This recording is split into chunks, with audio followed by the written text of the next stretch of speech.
venha o teu reino. Eu gostaria de, ainda em pé, que lêssemos os textos que vão ser projetados, um excerto do modelo de oração que Jesus deixou para nós, conhecido como o Pai Nosso, o nosso Pai, e que fala exatamente deste mandamento que o Senhor nos deixou para orarmos pedindo que o reino venha. Então nós vamos ler, assim que estiver projetado, Mateus 6, 10. Entretanto, eu vou lendo um outro texto no Salmo 93, que diz assim: O Senhor reina, está vestido de majestade. O Senhor se revestiu e cingiu de poder. O mundo também está firmado e não poderá vacilar. O teu trono está firme desde então. Tu és desde a eternidade. E agora o texto em cima, vamos ler todos juntos. Venha o teu reino, seja feita a tua vontade, assim na terra como no céu. Os irmãos podem ficar sentados.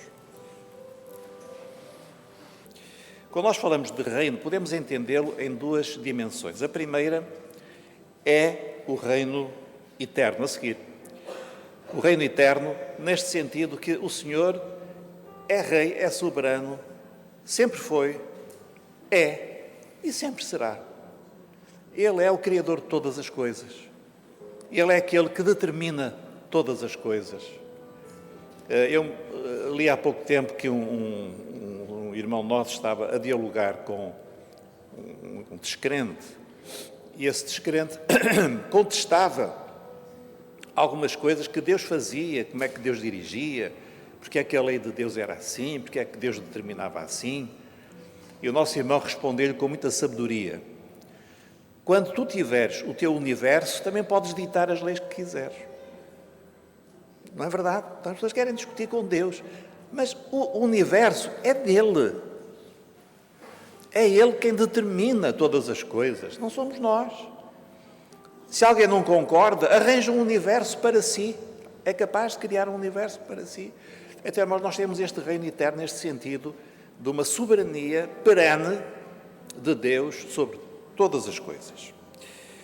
Há um outro sentido, que é o sentido que nós iremos abordar aqui, de uma forma mais clara, que é o reino de Deus na terra. Aquilo que nós podemos chamar o governo teocrático. Teocrático, toda a gente sabe que é um governo democrático. Deus não é democrata. Ele é o Senhor e é o Rei. E o teo quer dizer Deus, não é? Teocrático é o domínio de Deus, a soberania de Deus. E Ele criou a terra e na terra Ele implantou também o seu reino. E nós vamos ver, irmãos, que este reino tem uma característica muito particular. Ele não é forçado. Ele depende, num certo sentido, da resposta do homem, da aceitação voluntária do homem para ser submisso à vontade de Deus e receber do Senhor a sua autoridade delegada. A seguir. Então, irmãos, nós vemos que no projeto da criação encontramos esta forma de governo definida desta maneira muito simples. O Senhor, o soberano, delegando no homem e na mulher, o primeiro casal, a sua autoridade e tendo-lhes ordenado que governassem, que dominassem sobre toda a criação. E nós temos de entender isto, irmãos, porque hoje nós perdemos por completo este domínio sobre a criação.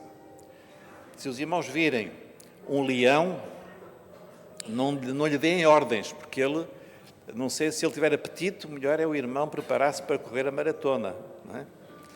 Ou os 100 metros barreiras.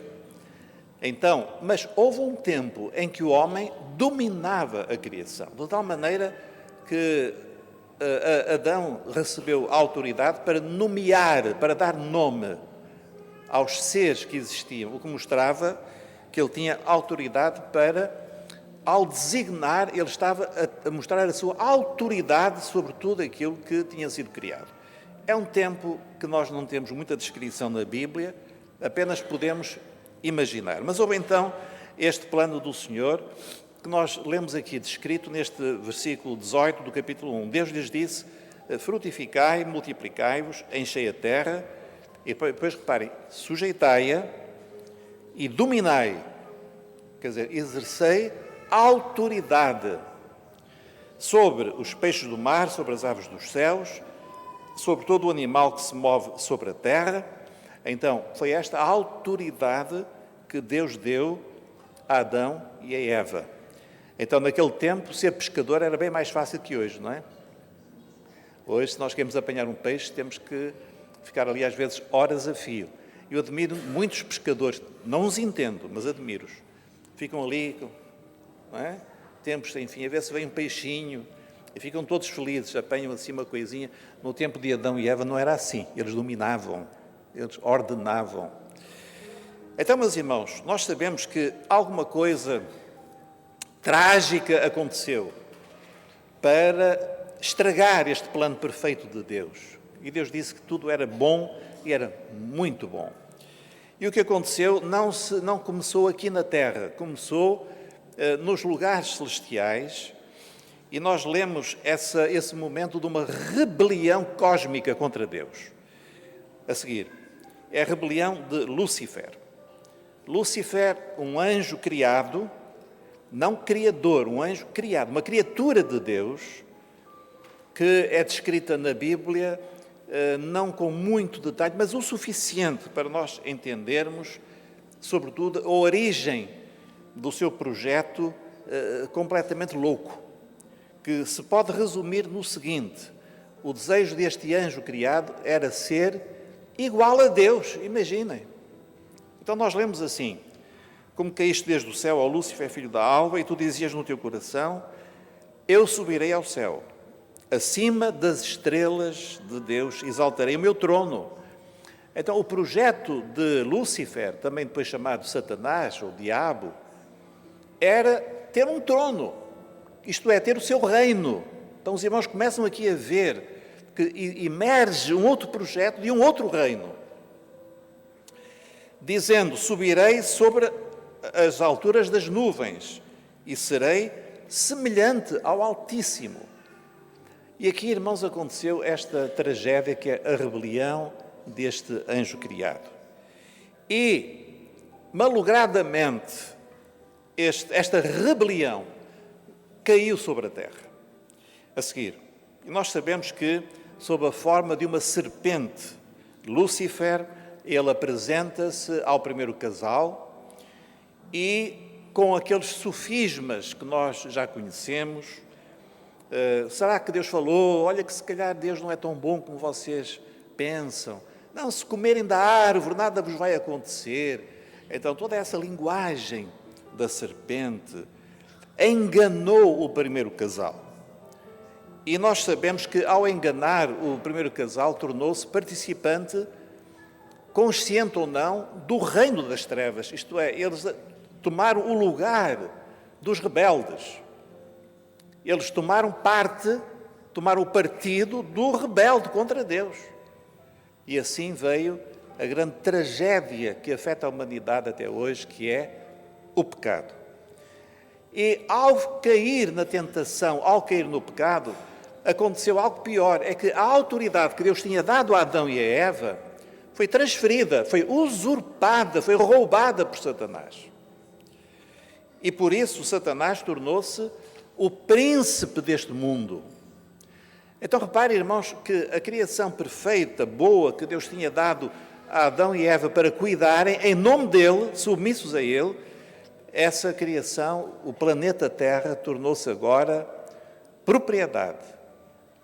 Propriedade legítima neste caso, porque veio através de Adão e Eva, e deste ser maligno. Então nós sabemos que ele se tornou príncipe deste mundo. Nós vemos em várias partes da Bíblia como o diabo é de facto o dono deste mundo.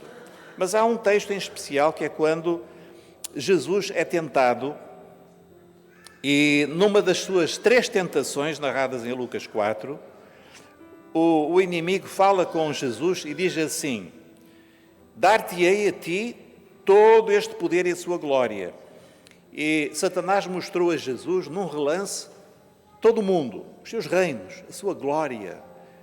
Eu creio que não apenas Jesus viu os reinos do tempo em que ele estava a viver, mas talvez até a história da humanidade. Talvez ele tenha visto aquilo que nós hoje estamos a viver. E o Senhor, e Satanás disse: eu te darei todo este poder e glória.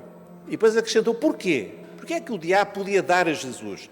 Ele diz: porque a mim me foi entregue e dou a quem quero. Estão a ver, irmãos? A mim me foi entregue. Por quem? Foi Deus que deu? Não. Fomos nós, foi o ser humano do qual nós todos somos parte, foi Adão e Eva que deram, porque caíram no engano da serpente. Muito bem, então a palavra de Deus nos diz: sabemos que somos de Deus e que todo o mundo está no maligno.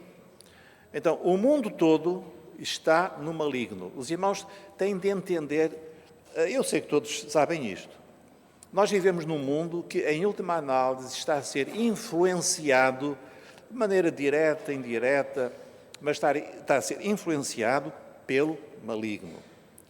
E hoje nós vamos procurar, irmãos, cultivar algo que a Igreja precisa desesperadamente nesta hora. Sabem o que é?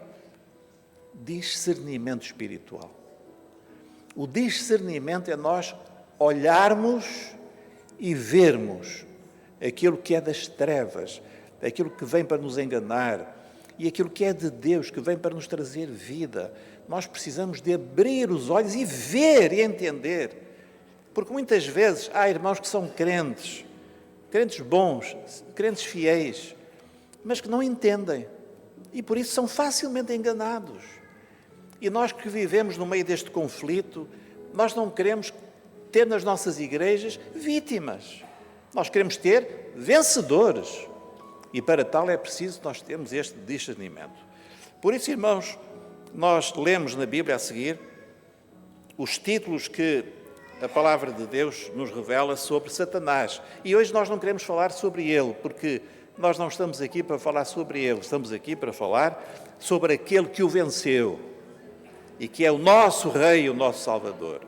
É o reino dele, de Jesus, que nós queremos, mas temos de falar do nosso adversário, porque há um conflito. Ora, os títulos dele são estes: Príncipe deste mundo, Deus deste século, Príncipe das potestades do ar, aquele contra quem o crente combate, Leão que ruge. Então nós estamos a ver, irmãos, que ele tem poder e a palavra de Deus diz que ele quer roubar, matar e destruir. Então o irmão é muito feliz porque é de Jesus, mas ao ser de Jesus arranjou um inimigo. Porque antes o irmão estava nas trevas, então estava nas trevas, estava no bolso de Satanás, não há problema nenhum. Agora não. Agora o irmão está na luz e tem Jesus por si e tem o inimigo contra si. E é bom que o irmão não pense que é só Jesus que está por si. Jesus está por si, mas tem que abrir os olhos e ver a luta. Porque às vezes há irmãos que não entendem. Eu não percebo o que é que se está a passar na minha família. De repente o meu filho, uma luta que veio ao meu filho, uma coisa inexplicável. Eu vou dizer o que é. É o príncipe deste mundo que quer tirar o seu filho da presença do Senhor. O irmão não entendeu ainda, não? Não, mas ele diz que isto e aquilo. Irmãos, é isso mesmo, mas tem que abrir os olhos, meu irmão. Olha, não sei o que é que está a acontecer de repente, eu sempre me dei bem com a minha esposa e agora parece que há uma barreira entre nós, não sei o que é que se passa. Meu irmão, veja com muita atenção. Não pense que é psicologia que vai salvar o seu casamento. Dobre os joelhos, jejum, clama ao Senhor, repreenda o adversário na sua família e Deus vai dar vitória. Mas nós estamos numa luta e nós durante este dia vamos falar de luta. Não é para assustar ninguém, é para nós sermos daqui vitoriosos. Nós vamos sair daqui dizendo: eu agora entendo, eu vou para casa e agora já compreendo como é que eu vou vencer. E podemos falar de outras coisas, até às vezes doenças, espíritos de enfermidade que vêm sobre Nós estamos num dia de seminário, e às vezes no dia de seminário o irmão acorda de manhã com uma dor de cabeça, uma indisposição, com uma dificuldade. O irmão quer evangelizar. E de repente, quando ia testemunhar, quando ia falar, vem um cansaço à sua vida. E, irmãos, nós temos de estar atentos, porque as lutas estão aí, mas também o Senhor nos dará a vitória. Amém? Muito bem. Então, irmãos, nós vivemos num conflito dos reinos. Esse conflito começou com a rebelião de Satanás contra o Senhor. E o destino do inimigo já está traçado. Agora, irmãos, pensem comigo um bocadinho.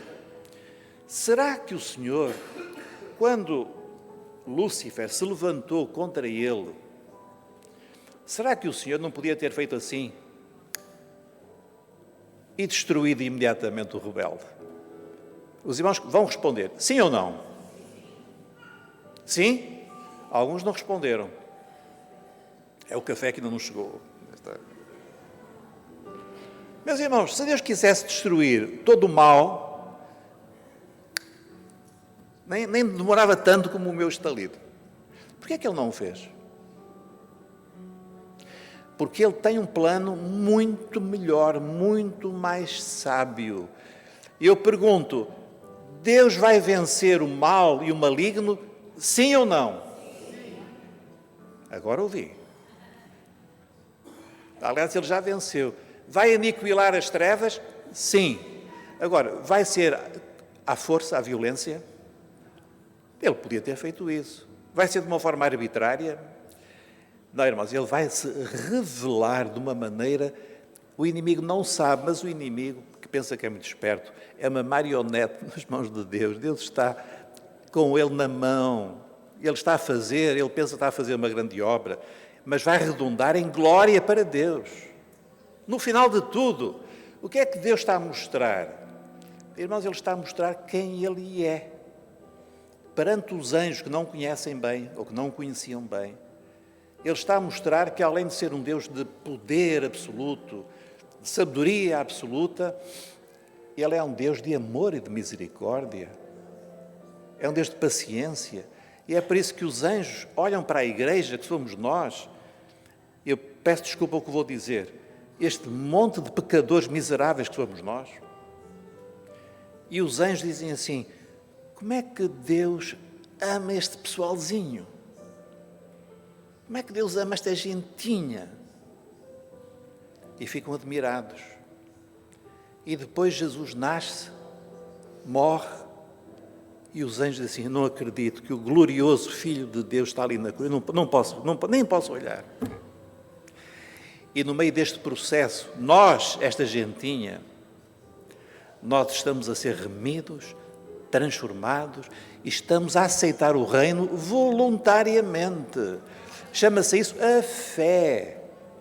A fé. Nós aceitamos, nós dizemos, Senhor, eu quero o teu reino, Senhor. O inimigo não quis, há muitos que não querem, mas eu quero, Senhor, lembra-te de mim, eu estou aqui, eu quero ser teu súbdito, eu quero que tu reines da minha vida. E através da igreja de todos os salvos, Deus vai glorificar o seu nome e vai acontecer uma coisa, Deus vai vencer o mal com o bem. Deus vai mostrar como é que se vence o mal. É com o bem. E a glória dele vai ser muito maior no final de tudo. A glória dele vai brilhar como 1000 sóis. Vai brilhar perante todo o universo. Porque ele vai mostrar quem ele é, os seus atributos, o seu poder, a sua sabedoria, a sua santidade, mas também o seu amor, a sua misericórdia. Tudo isso vai ser revelado neste combate. Irmãos, para abreviar, a seguir... Perdão, antes disso, eu não li o texto. Foi lá no Gênesis que o Senhor prometeu a vitória. Ele disse, então o Senhor Deus disse à serpente, porém inimizade entre ti e a mulher, entre a tua semente e a sua semente. Esta te ferirá a cabeça e te lhe ferirá o calcanhar. O Senhor começa a desvendar o programa da vitória do reino. Ele ia enviar um descendente da mulher. Tinha que ser um homem. Porquê que tinha que ser um homem? Foi um homem que pecou, foi um homem que sim, foi enganado. Agora vai ser um homem que vai vencer. E esse último Adão, ele iria resgatar o reino perdido pelo primeiro Adão. A seguir, para abreviar esta longa história do Antigo Testamento, que os irmãos conhecem, o reino viria através de um homem, Abraão. Abraão é um homem extraordinário porque ele mostra-nos o que é a fé. Se alguém precisa de saber o que é a fé, leia a vida de Abraão. E sempre que Abraão dava um passo de fé, Deus fazia-lhe uma promessa. Ele dava outro passo e Deus fazia-lhe outra promessa. O Senhor disse, Abraão, dá-me o teu filho. Foi talvez o pedido mais forte, mais estranho que Abraão respondeu, porque o Senhor deu-lhe um filho único. E agora o Senhor disse, dá-me esse teu único filho. E nós lemos até, o teu filho a quem amas. O Senhor parecia que estava carregado na ferida. O teu filho a quem amas, dá-me o teu filho. E sabem o que é que fez Abraão? Oh, irmãos, eu não sei se eu faria isto, a minha fé não chega para isso. Ele foi, no dia seguinte de madrugada, levantou-se, pegou no filho, levou um jumentinho com a madeira, tudo que era necessário, o fogo, chegou lá em cima ao monte, preparou tudo para o sacrifício. O filho disse, pai, está tudo certo, mas onde é que está o cordeiro? E Abraão amarrou o próprio filho para o sacrifício. Meus irmãos, eu creio que Isaac chorando, Abraão chorando, mas ele foi até ao fim. E naquele momento, quando ele levantou o cutelo para imolar o seu próprio filho, crendo que Deus poderia até ressuscitá-lo, quando ele levantou o cutelo para desferir aquele golpe mortal, ouviu-se uma voz dizendo, Abraão, não faças mal ao menino. Olha o cordeiro que eu preparei. Então foi o pai Deus, a falar ao pai Abraão, ambos com um único filho, ambos compreendendo a dor de perder um filho. E o pai Deus a dizer, Abraão, não faças mal ao teu filho, porque eu vou dar o meu filho em lugar do teu. E naquele momento de fé, Deus plantou um projeto que tem 3 aspectos que Deus revelou, uma promessa feita sobre a terra, sobre a semente e uma bênção para todo o mundo que Deus iria operar através da fé de Abraão. A fé foi a semente e Abraão, meus irmãos, Deus prometeu a Abraão um território imenso, um território que na nossa terminologia hoje, que virá lá do norte do Iraque até ao sul, até ao Egito, abrangendo a Síria, toda aquela parte. Abraão nunca viu nada. Nunca viu nada. Abraão só recebeu promessas, mais nada. Teve um filho. Deus prometeu que seria a descendência dele como a areia, a areia da terra, como as estrelas do céu. Abraão teve um. Mas ele creu. E nós vemos, irmãos, que o projeto do reino é este. Ele é baseado na aceitação voluntária. Ninguém é obrigado. Ninguém que está aqui é obrigado a aceitar o reino. Ninguém. Ninguém. Pode preferir, não, eu prefiro acreditar no que diz o filme, no que diz o livro, no que diz a série da Netflix, no que diz a revista, no que diz a rede social, do que vem no Facebook. Não, você continua com isso, então. Crê nisso, é o príncipe deste mundo que está aí a semear essa mentalidade toda, que entra na mente das pessoas, que as governa, que as destrói. Quem quiser ficar com isso, pode ficar. Nós que estamos aqui, nós temos fé. E a fé é aquilo que é ver o que nós não vemos com os nossos olhos. Nós não vemos, mas nós queremos e vemos. O reino nós não estamos a ver. O que nós vemos é tudo contra. Mas eu creio. O irmão também? Olha, irmãos, eu vou dizer aos irmãos uma coisa. Na presença de Deus com humildade, eu creio mesmo. Eu creio. Eu creio no reino. Eu creio que Jesus vai voltar. Eu creio que o reino vai ser vencedor. Eu creio. E se nós não crermos, nós já perdemos a batalha. Então, meus irmãos, o reino vai chegar. E o Senhor mostrou que iria dar uma bênção através de um descendente de Abraão. A seguir, vamos dar um salto no tempo. Passaram-se os séculos e aparece um homem, João Batista, com uma mensagem muito simples: arrependei-vos, porque é chegado o reino dos céus. Então, aquele homem vestido daquela maneira extravagante, com aquela mensagem: arrependei-vos, Israel, ouçam, arrependam-se agora, preparem, deixem todo o vosso pecado, arrependam-se, porque é chegado o reino dos céus. Passado pouco tempo chega Jesus, a mesma mensagem: o reino chegou. Jesus veio à Galileia pregando o evangelho do reino de Deus e dizendo: o tempo está cumprido e o reino de Deus está próximo, arrependei-vos e crede no evangelho. E depois, mais adiante, o reino de Deus não vem com aparência exterior. Isto era muito importante para Israel, porque Israel estava à espera de um reino com aparência. Quando se falava em reino, Israel imaginava um rei vestido como um guerreiro, com homens valentes, com um exército para derrotar Roma, para libertar Israel. É esse o reino que eles queriam. Mas Jesus diz: cuidado, o reino não vem com aparência exterior. Não estejam a pensar que vem com aparência exterior. Nem dirão, ele ali ou ele aqui. Pois eis que o reino de Deus está entre vós. Porquê? Porquê é que o reino está entre vós? Porque o rei estava entre eles. O rei estava ali, anunciando as boas novas. O Espírito do Senhor Jeová está sobre mim. O Senhor me ungiu. E ele dizia: para quê? Mensagem de salvação. Não era para condenar ninguém, era para salvar, para perdoar. E os fariseus não queriam, mas Zaqueu quis.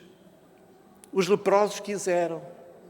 Simão não quis, mas a mulher pecadora veio chorar aos pés de Jesus e quis. Eram as boas novas do reino, as boas novas da aceitação, o tempo aceitável de Deus. O reino está entre vós. E a partir dali, irmãos, Jesus entrou em Israel pregando por todas as cidades e aldeias. E o que é que ele pregava? O evangelho do reino, as boas novas do reino. E curando as enfermidades com sinais prodigiosos, como, por exemplo, a cura de um cego de nascença, a ressurreição de um morto, a cura de leprosos. De uma vez, 10 leprosos foram curados. Mesmo com estes sinais, Israel fez uma coisa trágica. Eles não aceitaram o rei. Jesus mandou os apóstolos pregar a Israel. E eu queria chamar a atenção dos irmãos para este aspecto. A mensagem do reino veio a Israel, não veio para os romanos, para os gregos, para os gentios. A mensagem veio para Israel. O reino foi oferecido aos filhos de Abraão segundo a raça. Mas aconteceu o seguinte: Israel rejeitou a oferta do reino. Então nós lemos a seguir que os fariseus, ouvindo isto, diziam: este não expulsa os demónios, senão por Belzebu, príncipe dos demónios. Mas, irmãos, vejam aquilo que aconteceu. Jesus expulsou um demónio. A multidão ficou: E os fariseus disseram: não. Ele está a expulsar os demónios, é por Belzebu. Mais tarde nós lemos que eles começaram a ver em Jesus, os religiosos, os líderes judaicos, um inimigo. Porquê um inimigo? Porque eles tinham uma religião montada.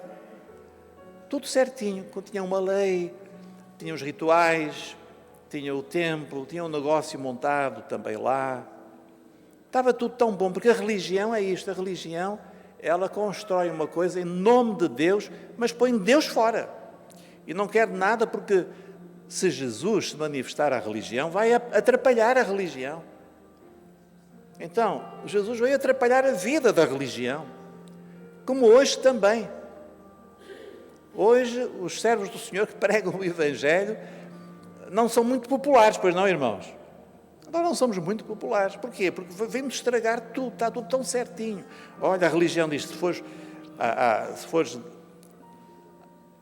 eu tenho que dizer, se fores à missa, não é?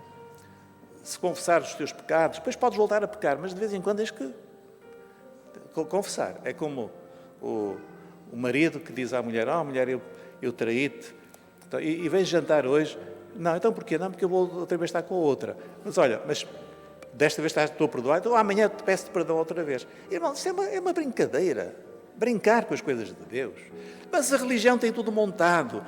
Olha, você não vai para o céu, mas também não vai para o inferno, vai para o purgatório. O purgatório não é muito confortável, mas tem lá um elevador que vai subindo. E a religião é isto, irmãos. E a religião conspirou contra Jesus. E nós lemos e consultaram-se mutuamente para prenderem Jesus com dolo e o matarem. O reino rejeitado. Jesus vai à cruz e parecia que o projeto do reino estava comprometido. E ali nós vemos Jesus na cruz. O primeiro Adão tinha falhado, foi derrotado na terra, Satanás ganhou temporariamente. Agora, no Calvário, vai acontecer uma coisa. Jesus está ali para pagar todo o erro que o primeiro Adão tinha cometido. E ao morrer sem pecado, injustamente, e assumindo a culpa de Adão, e quando eu digo Adão, somos nós, do homem adâmico, ele anulou o direito de Satanás de ser rei ou príncipe deste mundo. Satanás foi despojado do seu poder, ele perdeu a sua autoridade. Imaginem que eu tenho aqui uma cana na minha frente, aqui, e Jesus, esta cana era o trono, era o domínio, era o cetro do governo de Satanás no mundo. No Calvário, Jesus pegou nele e quebrou. E acabou. Tão simples. Mas foi pelo sangue derramado. Foi porque Jesus subiu à cruz em nosso lugar. E ali ele foi vencedor no Calvário. Meus irmãos, por isso, nós dizemos, Satanás é príncipe deste mundo, os demónios estão aí atacando as nossas casas, as nossas famílias, mas nós não temos medo deles. Porquê é que não temos medo? Porque nós estamos com Jesus, que é o vencedor. Maior é o que está connosco do que aquele que está no mundo. Maior é, nós só temos é que estar com Ele na nossa vida. Maior é Ele do que aquele que está no mundo. E agora, meus irmãos, nós sabemos que Satanás tem já pouco tempo até ser lançado no lago do fogo. Isto aconteceu há 2000 anos. Jesus poderia imediatamente ter, depois da sua ressurreição, ter instaurado o seu reino. Mas abriu-se um parênteses para dar tempo para que os gentios pudessem ser convidados para a festa. Então, meus irmãos, eu lembro muito rapidamente uma das parábolas mais maravilhosas de Jesus, quando o pai preparou uma festa para o filho e mandou convidar os seus amigos. E, para sua surpresa e choque, os amigos recusaram o convite. Quem são estes amigos da parábola? É Israel. Israel rejeitou o convite. E eu pergunto aos irmãos, e como é que termina a parábola? O pai disse, vamos cancelar a festa, porque eles não quiseram vir, os amigos, não pode-se fazer uma festa sem convidados. Foi isso que o pai fez, cancelou. O projeto do reino foi cancelado porque Israel rejeitou? Não. Agora, o Senhor dá uma ordem, diz ao seu servo, que é figura do Espírito Santo, diz, vai agora e convida, vai pelas ruas, pelos caminhos, pelos valados e convida todos a entrar.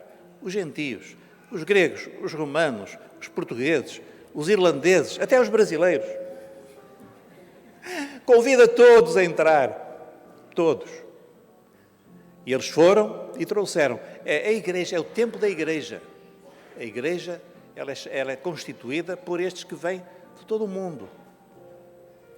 Chegou ao fim e o pai perguntou, Então, como é que estamos os convidados? Já estão muitos, mas ainda há lugar. Então, volta a sair mais uma vez, porque eu quero que a minha casa se encha.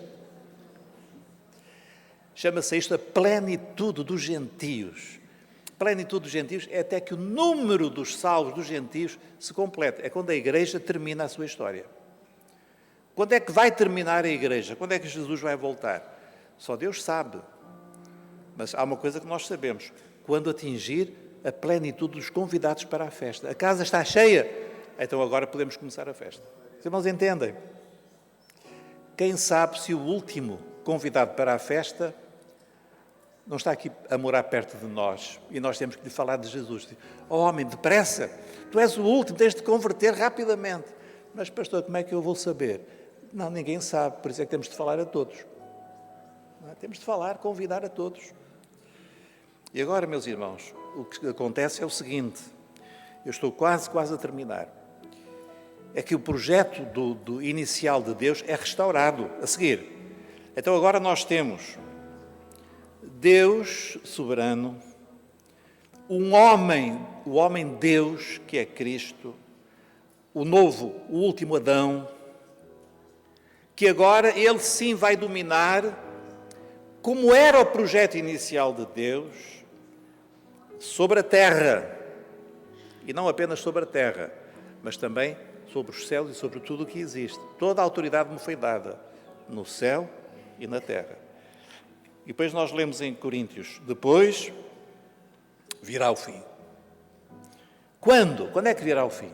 Quando Cristo tiver entregado o reino a Deus, ao Pai, e quando houver aniquilado todo o império e toda a potestade e força. Então, meus irmãos, o que vai acontecer é que Jesus já pagou o preço lá na cruz do Calvário, ele está sentado à destra do Pai, vai voltar, vai implantar o seu reino neste mundo e depois de tudo estar concluído, chega junto do Pai e diz: Pai, aqui está o teu reino. Missão cumprida, aqui está o teu reino. E vai entregar ao Pai o reino. E nós vamos estar lá também, meus irmãos. Aleluia. A seguir,